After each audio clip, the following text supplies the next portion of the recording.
énorme surprise, la gauche d'extrême droite n'entrera pas au Parlement allemand. Je t'explique. Fort de son succès en Thuringe et en Saxe en septembre dernier, où elle s'était imposée comme troisième force politique, l'alliance Sarah Wagenknecht espérait transformer l'essai à l'échelle nationale pour ses élections législatives.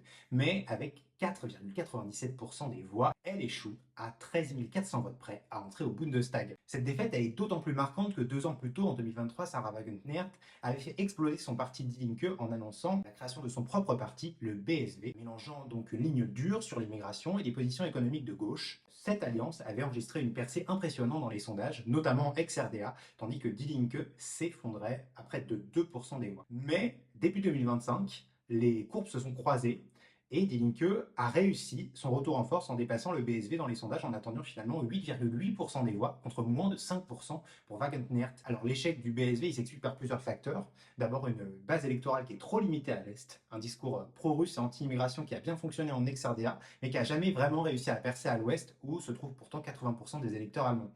Ensuite, un programme qui était trop clivant entre cesser d'aider l'Ukraine, rétablir le gaz russe et imposer une politique migratoire ultra restrictive, une perspective qui l'a rendue inaudible pour une grande partie des électeurs de gauche et assez peu attractive pour les électeurs de droite et d'extrême droite qui préféraient l'original à la copie. Enfin, une structure politique trop fragile avec seulement 1100 adhérents, une organisation qui était très centralisée et une incapacité à mobiliser hors des bastions régionaux. Alors que pendant ce temps-là, Die Linke a réussi à lentement se reconstruire grâce à la mobilisation massive contre l'extrême droite qu'a connu le pays. Die Linke a réussi à surfer dessus et à se mettre comme un rempart avec un discours social clair, une stratégie digitale efficace. Le parti a su séduire les jeunes électeurs progressistes et les grandes villes, avec notamment Heidi Richelnet qui a explosé sur TikTok. Résultat, 8,8% des voix et un retour en force au Bundestag. Alors en l'espace de 2 ans, le scénario s'est inversé. Le BSW qui semblait devoir remplacer Die Linke se retrouve aujourd'hui hors du jeu parlementaire. Sa leader a dit qu'elle allait faire un recours pour savoir si elle pouvait entrer au Parlement. Aujourd'hui, c'est Die Linke